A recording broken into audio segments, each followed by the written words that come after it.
Hola controles, bienvenidos a su podcast El After. El de hoy tenemos un invitado muy especial, Blastoyz. How are you, my friend? All good, all good. How are you? Oh, very happy to have you here, man. My pleasure.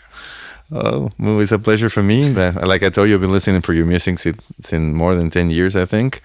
And I'm very happy so I can have this chat with you. And basically, here's people to know your story, where you're from, what was your first approach into music, your first inspiration, and let's walk your story until today. Yeah, so I started listening to psytrance in age 9. And that's the same year when I started to produce music because of my big brother. My big brother used to produce psytrance, so I took this kind of a dream. I saw Infected Mushroom and Yahel videos playing around the world, I remember. Skazit also. And I remember saying, if I produce music here on the computer, then I can do the same, right? And I love psytrance. I love this music. So it just took me like maybe 15 years to manage to get to a level that I'm really like producing well and be able to travel the world with it, you know? The dream that I had since I was a kid. Yeah, totally. No, you're living that dream from the little Kobe. It's crazy to think about how long it's passed since then, you know? It's fucking... I'm 35, so it's like 25 years. Yeah, more. Imagine, since I started. Yeah, like it's a lot of years, and that's the reason I make this, because if somebody listens to you in a big festival and say, oh, Blastoyz is only like killer parties, but there was a little Kobe that starts, and I recall a video that was very interesting when you put, it starts just like a hobby, and you like put all your photos since you start playing in Israel until the biggest festival. So insane. It was a very important message, like it's worth it. Yeah, it was a fantasy. I mean, I didn't know that it's gonna happen, you know? I just started as a fantasy. Okay, maybe someday I will be able to play for some people and show them my music. And then it's exploded to levels that I would never imagine, you know? Oh yeah, totally. Like we just spoke about it, like EDC and State of Trance, places that you never played psytrance, I played there. Yeah, and you start a project with your biggest inspiration. Crazy. Yeah. So when you start like making music, how long did it take you to form like your first track? So I started at age 9. I know it sounds crazy, but I had this software called EJ, Acid, and Fruity Loops back then, and I have an album from age 11. I wish I had it here. But I made like 16 tracks and I burned them into a CD, and I took artwork from a newspaper and I just put it inside a CD. I did a playlist I printed, and I said, okay, I have an album, you know, like totally young. I had no idea what I'm doing, you know. So that's how it started. I said, okay, I have an album. What's next? And it was just like a random amateur album for like, I burned it at home and I printed my own artwork, and it was only one copy, you know. I thought that's gonna make me successful, you know. Yeah, for sure. But it's how we started. But yeah, it's crazy. I still have it in my home. Like, sometimes I put it on the story and I show people, because I wrote there that I'm 11 years old, because I was like, you know, it's not normal to have an album when you're 11 years old, you know. So it's insane. Yeah, totally. But that works like to remember who you are and how you started, and to be grateful of that success. Amazing. Yeah, I look back and it's crazy, really. Yeah, I hope next time I go to Israel I can see it and handle it for sure. Okay, so you make your first album, and did you have a prior name as a DJ before? No, I just called it Kobin Greker, my name. And then I had a bunch of names from age 9 until 16. I was changing names all the time. And then at age 16, I said, okay, I want to take it seriously, because I used to play some parties already, like in school and some birthday parties. I used to play psytrance when I was like 15. And I said, okay, I want to take it to the next level. I should stick to one name and go full power on it, like until I really reach my dream, you know? So age 16, at school, I picked the name Blastoyz. And what after you said like, okay, let's take it seriously, I'm Blastoyz now, what happened? What was the first party that you were like the beginning of your dreams, the first party that changed? It was a nature party, like in the, you know, like normal nature party in the woods. I played as Blastoyz. I was on the flyer. I still have these flyers until today. I remember I was excited to see my name between all these DJs, you know, like random DJs, to see Blastoyz on there. a kind of proper artwork, you know. So this is how it started at age 17. And that's it. Since then, I just didn't stop, you know, until it worked out.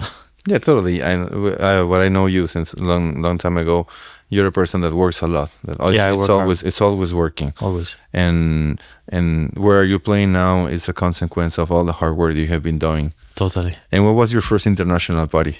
Was in Switzerland, age 21.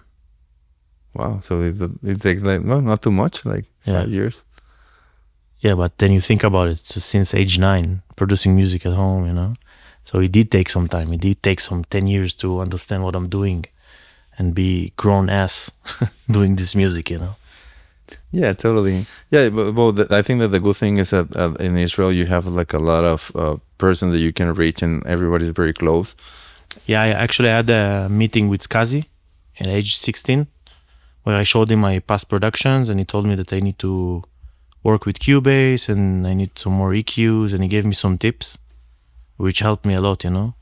So it was also something that really was a point of jump for me. To meet Skazi was my idol since I was a kid, you know, and giving me tips in real, like literally in real, you know, face to face. So yeah. Yeah, it's amazing. Not everybody Think can about say it. It's crazy. Yes, it's a big opportunity. This guy said, give me a little master class that helped me a lot. It was a small meeting of like an hour, but it changed me a lot, you know. Yeah, no, totally. You know, and also Asher is a killer guy. Yeah, I love Asher. I was talking to Paranormal, and he told me also he was his inspiration, and he was very happy when he entered into Chemical Crew. Yeah. And how is like, they're like the pillars of the psytrance. And tell me a little bit, I want to understand how was the psytrance scene at the moment that you started in Israel? How was it? Yeah, in Israel. It was popular. It was everywhere. You could hear it in weddings. You could hear it in school. I remember one time in school, the alert when you need to go back to class was psytrance track. So think about it. It's everywhere, you know. It was really popular. It still is.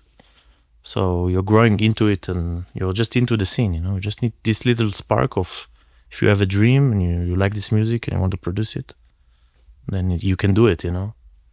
Yeah, totally. I remember the first time that I went to Israel, and I was with Itai.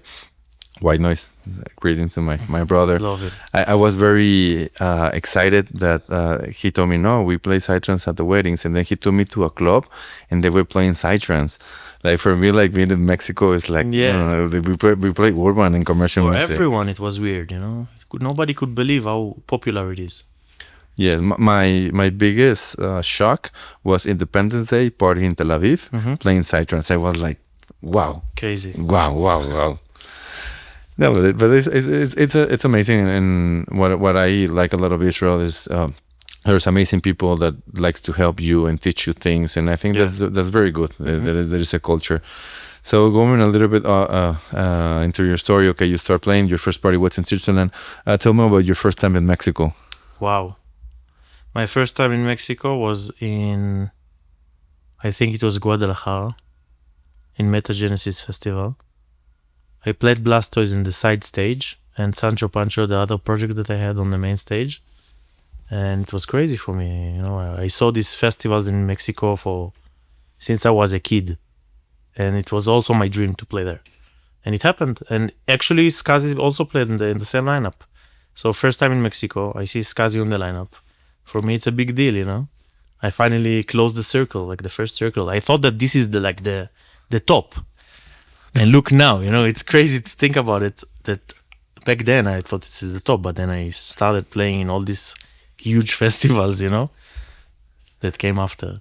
Yeah, I imagine that everything is about small goals. Like, okay, first is small like goals, and then and you change it. Yeah, because if you have if you start and say tomorrow is my next, no, you're not going to do it. But if you start, okay, my first album, my first label, playing in my country, my first international party, and then you start, okay, let's play like one party per party, because it's very difficult just to aim. Amazing. Yeah, and tell me about the project. I remember Sancho Pancho, and what happened to that project? He's a very talented guy. He used to have his project Brain Attack. We were good friends, but he went to a different direction, you know. He stopped with music, I think. So I just focused on Blastoyz. This is like my baby, you know. Yeah, totally. No, I remember that the project was very, very Yeah, it was successful. great. I loved it. It was more progressive, more serious, and Yeah, it was good to produce it. yeah. I first met Sancho Pancho, and then I started like listening to your music, the Blastoyz music. I was like, wow. But I remember that was very, very, very, very big. It was good, yeah. Good times. Yeah, and okay, there have been a lot of like big milestones in your career. So after you played here in Mexico and you received grade, and I remember that you said, okay, next time I'm going to be like in the big stage and in the headlines. What was the first big massive party that you said like this? Now I'm feeling of my dream. After Mexico or in Mexico? No, after Mexico. Like, I saw back then, at the same times, I also started to play in Brazil. And Brazil has huge festivals, you know? So I remember 2014, 2015, I started to play in Brazil as well, together with Mexico. And South America was a dream to play. And Brazil was one of the biggest parties. I think it was Orion Festival in Porto Alegre. Also huge, like 20,000 people, 2015, sorry. And this was one of the big moments. And it didn't happen so late after I started flying around the world. It happened 3 years after, you know? because you started and you never stop. Yeah. Just got better and better. Yeah, totally.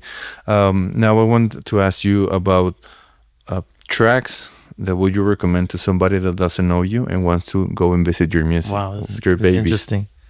So I can easily say go listen to Parvati Valley Mandala. You know, this tracks who's the sound signature of Blastoyz. But it took me some time to get to these tracks, to get to this sound signature of Blastoyz. So you could hear this process from 2013, 14 with the tracks called Step Aside, Fire Age, Soul of a Gypsy. All this just rised up to Parvati Valley suddenly, that exploded and put me out there, you know? And then Mandala, who's reached, like, you saw it, like over 100 million views. And this is the Blastoyz, you know, like the sound that took me so long to get, and it worked, you know. Yeah, totally. Yeah, I started listening to the Parvati Valley, but when you launched Mandala, I think that was it was a game changer for you. Wow. And how do you handle that? Because I don't know, man. I had no idea. I swear, I was producing this track without expectations, natural, Blastoyz groove. And then it got out, and then you see that many people try to produce the same thing, and you're like, wow, this is crazy, you know? I released this one, and then people try to do it as well. So it means something, you know? And then it exploded with the views, and it's massive. It gets to levels that, I don't know, it's insane. I don't think that it's much you can see it much in psytrance. It's literally like, I think top 10, you know? yeah, yes. And it's hard to handle it, like, I didn't expect it, this amount of success for a track, you know.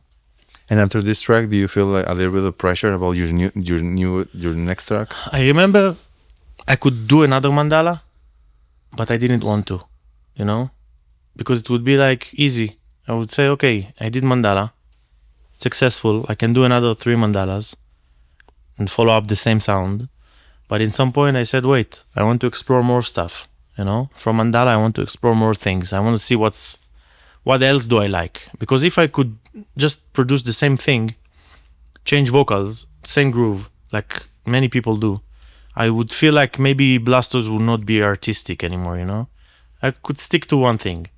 And then I discovered more stuff. Like I did this collaboration with Seven Lions, which is from the bass music. And I love his sound. And he loves psytrance, so I thought, okay, let's try to combine them both together. And then we did After Dark. And then this track also suddenly got to Netflix. So you're like, okay, this is cool, you know? I did Mandala, and then I changed a bit. I went to another directions, and then suddenly you get to see that you're tracking a series in Netflix. Suddenly you play in the US, and you have a new fan base. So it's fun always to evolve, you know? And that's what I felt. No, and I think it's a very interesting point of view because a lot of people launch a track and say, okay, this is the formula, it works.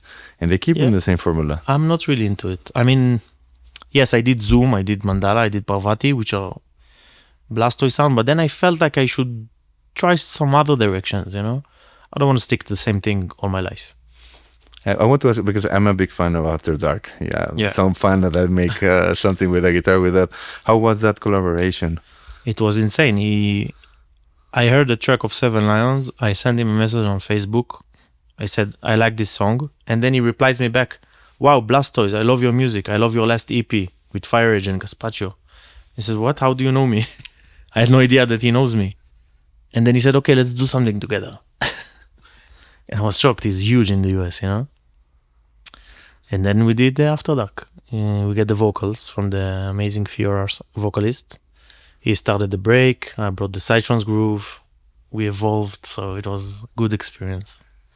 And what was your impact when you saw your track in a Netflix show? Crazy, man. I couldn't believe it. I got so many people messaging me like videos from TV, you know? Amazing. Yeah, it's a new thing for your career. Like you do this, you're thinking small, but then you get to more levels, you know? Yeah, totally. And I'm very happy for you, because I've seen like all the milestones since I know you and follow you since a long time. And I remember when you launched the Seven Lions, I heard after that track and said, man, this is amazing. This is a killer track. It's different. And then after that, I don't remember it was after or before when you launched with the track with Scassi that you were in the MTV.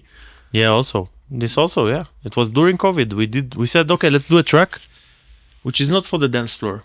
I barely played the track. We just did it because we were bored. COVID. We said, let's do it more vibe, like more emotions, like Ranji style. You know, we love Ranji. And we did it. And it got nice attention. Suddenly, the video clip is on MTV. You know, what? On TV again. It's cool, man. Yeah, I remember the story. Like, hey, I'm on MTV. Like, you were running from your studio, like running to that TV. I was shocked. The MTV was open. I was in the studio, and I look back. I see my track, my video clip on TV. Amazing. No, it's amazing, and I'm very happy that it's been like a lot of like the little Kobe that started when he was 9 years old. You have managed like to fulfill all your milestones. Yes, crazy, man. I think everything since then is like a bonus, you know. Yeah, totally. And now let's talk about your new project with Infected. Yeah. How that happened? Because I know we know each other. I mean, Infected are my idols. Of course, I started because of them. Most of my, you know, my visions was because of them. And then we started touring together, you know. It was a big closing circle for me. And we had good vibe, you know, when you meet people and you have really good vibes together. Sometimes you don't know if you're going to have good vibe with a person. And man, we are literally like brothers, you know. It's such a good vibe. Duvdev is an amazing person. Erez. We are all so different from each other. And we have such a nice bonding, you know. And then we got the offer to play together in Dream State. And then we had like 2 tracks ready. And we said, okay, let's do a project and then play this project together in Dream State under a new name. So we did another track. We did 3. We released an EP. And now we are playing with this project together in some shows. So we're doing USA, we're doing in Brazil soon. In Tomorrowland, actually. Tomorrow in Brazil. And there is few things coming up as well. So we're gonna probably produce more music under this project. And yeah, it's cool. No, very cool. Everybody that listens, like all good stuff, Yeah, it's cool, man. It's unexpected. I love this. Yeah, and taking not to the other side, you have plenty of years in this career. Can you share like in your story like some not too good situations that you felt like this was not good? The only thing that pops in my mind that it's not easy. You know, it's not easy to travel so much. It can hurt you, like your physical, your mental, I think. And traveling and touring a lot, you know, you get to a point that you can tour all the year. I had years that I was fully booked. I didn't have time to be at home, you know.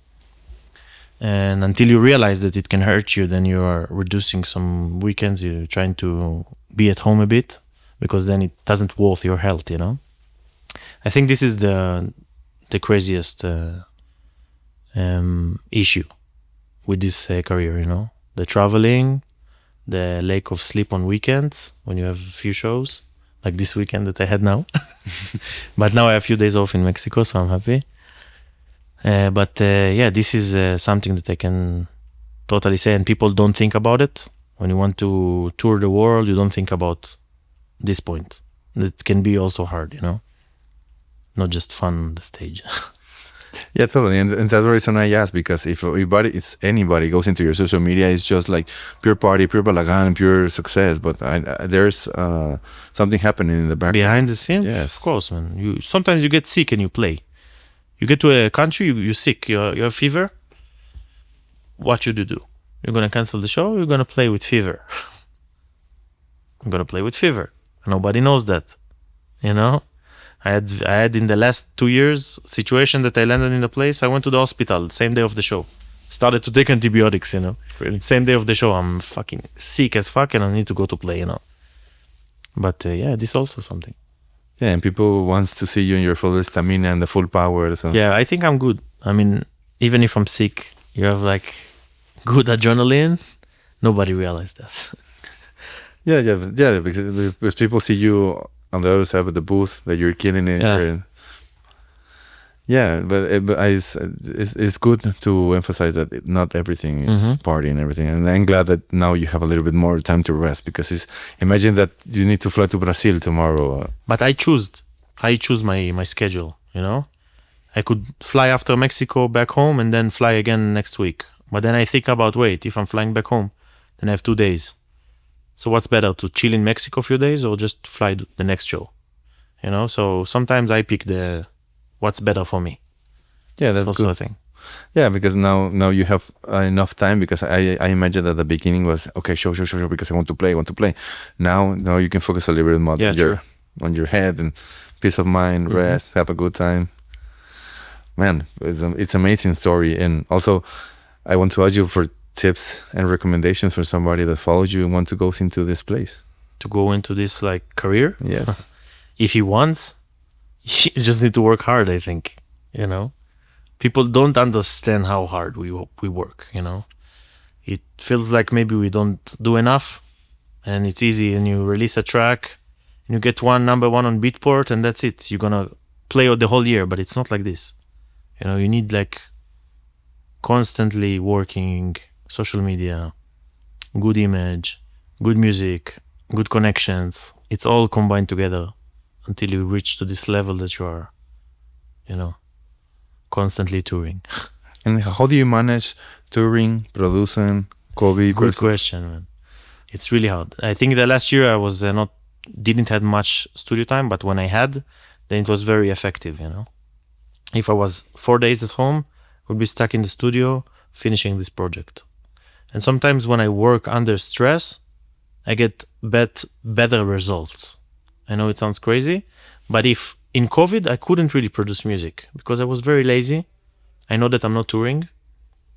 So I was, 2 hours there, 3 hours there. Why do I produce for there is no parties, But when I'm under stress and I know that I need to fly the next weekend, then I have more energy to finish something and even maybe try it in a show. You know what I mean?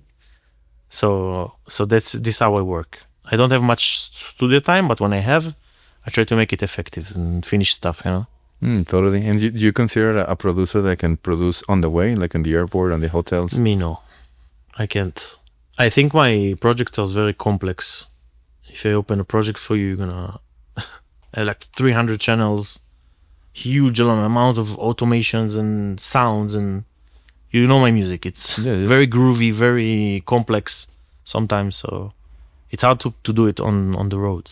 I can maybe do idea on the road, but I need to be in the studio to properly make it, Yeah, totally. Yeah. I know your music. You have a lot of. Yeah, and I know you're serious killer. That you have the big screen and everything, and all your setup. Yeah, there are some producers that can do tracks on the way. There are producers that can have your studio.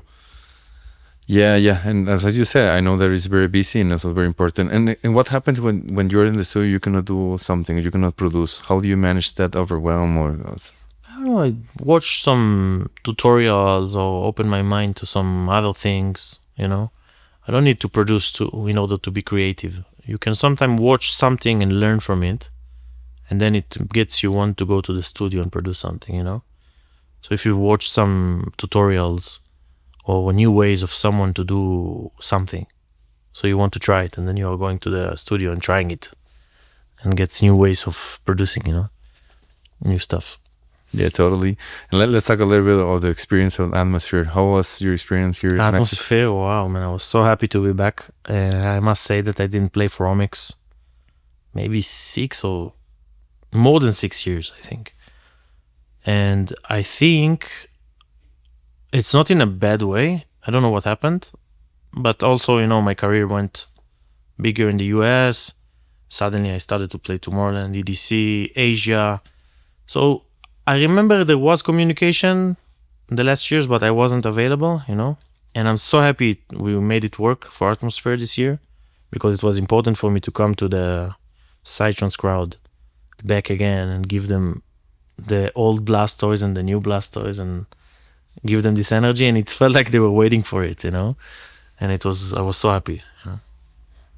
Yeah, because maybe people can see you on EDC or a State of Trance. Yeah, sometimes it's a bit different sets over there, because I do have some trance remixes or stuff like this that I won't play in psytrance parties. So if I come to psytrance party, I would most likely play my old stuff combined with some new stuff that I produce, like High on Acid and stuff like this, And then you get like a very special set for this party. Yeah, totally. Yeah, and I saw you had a very good reception and people were very happy listening to you. So nice. Yeah, you were. Yeah, and I think it's always, you started from the psytrance scene, and thanks to all your work, you have been in all the mainstream events at Tomorrowland, ABC, Assault, Ultra. So. And I also played a lot of cities in Mexico, if you think about it. Back then, I didn't just play Mexico City back in the days. I played all over Mexico. So people know me in these cities. They know me and they know my music. So it's nice to be back here to these kind of festivals. Yeah. No, and Omics, that they have like a lot of years on the scene, more than 20 years. What are your thoughts about now Omics making a party in Brazil? I think it's amazing for him. He deserves the best. Omics is the biggest that I know in Mexico, right? For 20 years. He deserves more. He needs to do it even in Europe and go to more places. And I wish he will do it. Good productions, good people. I love it. I love to be back to these parties, to Omics. Yeah, totally. And can you talk a little bit of your creative process when you go to studio? What is your inspiration and how you start a track? It depends. I really need an idea, in order to start something. So I need a vocal or some nice melodies. And then I can produce some groove on it. And some people work differently. I do the mastering myself during the process of the mix. It sounds crazy, but whenever I finish the track, I export it and I play it and I release it. That's it. No mastering. Nobody touched my music. Wow, I didn't know that. Yeah, nobody understand it, but I produce and mix and master on the same time. So I make the sounds already like punchy and everything on the level that it's already mastered. So when you finish the track, export and buy. Yeah, and that's something that Itai does the same. I don't know. Itai? White Noise? White Noise. I think he works differently. Yeah, but I remember that I make a track with him back in the old days. And I remember that he told me that his mix is like all level up, like it doesn't need any master. Yeah, definitely. He can export and play it for sure. Yes. But some people also export it and send it to mix and master, right? Yes. So I don't do it.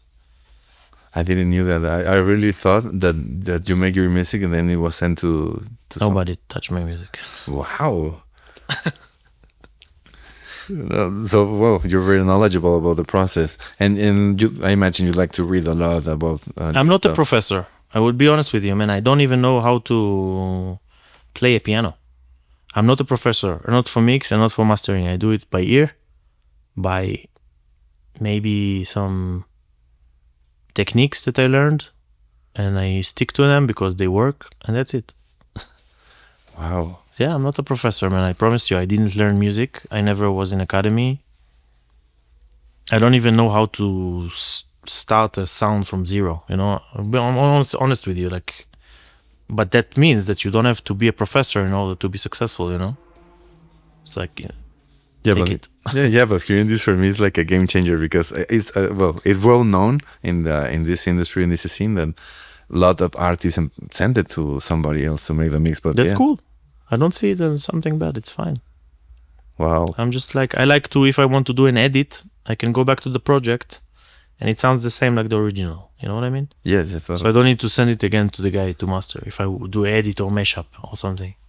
Yeah, that's great because you avoid all the communication. Yeah. Maybe he's too busy, he will know that maybe you want to make something different for that party. And I'm sure that my music can be better if I send it to someone who really go into details. But for me, it works. So I like it this way and it's fine.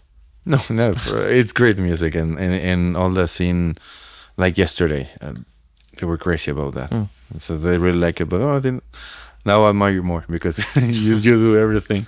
Yeah, people call me, how they call me? -1 RMS. Like they call me that my music is very loud and I don't think it's clean, but people say that they take a reference out of it, you know, which is cool for me because I'm not a professor, but people still take inspiration from it in the levels and everything. So it's cool. Yeah, because I think if you like follow a book or everything, you will sound the same. But I think, as you said, you have your own style. You have your way to and nobody can give you the sound or the equalization more than you. Yeah. Because sometimes if you send it to somebody, it's going to take like a reference of the psytrance volumes and RMS or LFUs, like that the Spotify or the platforms has.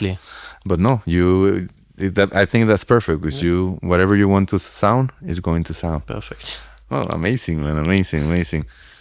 So, what's coming for you? You're going to continue more. What's coming for Blastoyz? What's next? Okay, so I released now an album which is sort of my legacy stuff. It's called Blueprint Legacy, which means a Blastoyz blueprint, and the legacy because it's still relevant, which is insane. Like tracks from 10 years ago and there are still people play them, you know.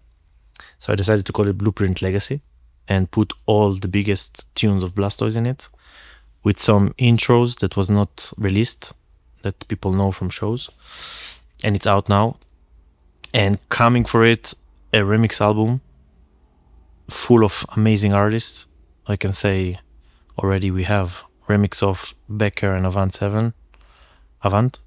Yeah, Avant and Becker did a remix for Zoom.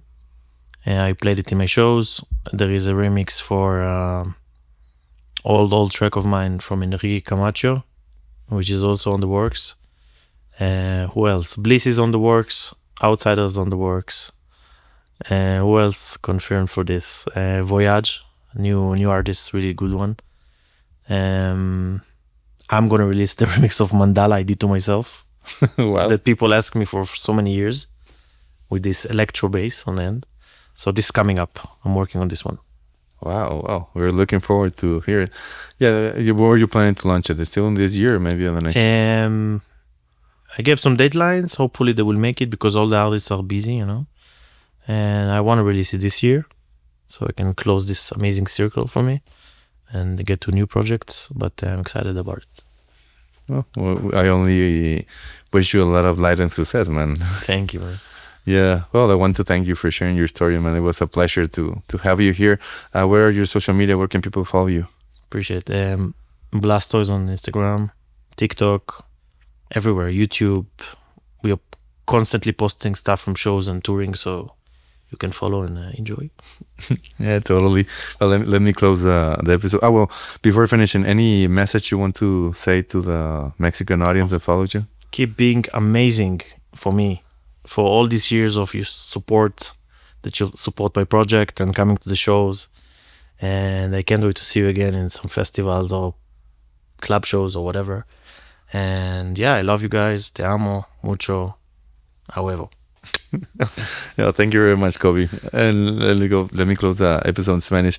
A todos los que vieron y escucharon este podcast, sigan a Blastoyz en todas sus redes sociales. Aquí se los comparto. Denle like y comenten para que esto siga creciendo. Y nos vemos en el próximo capítulo. Hasta luego.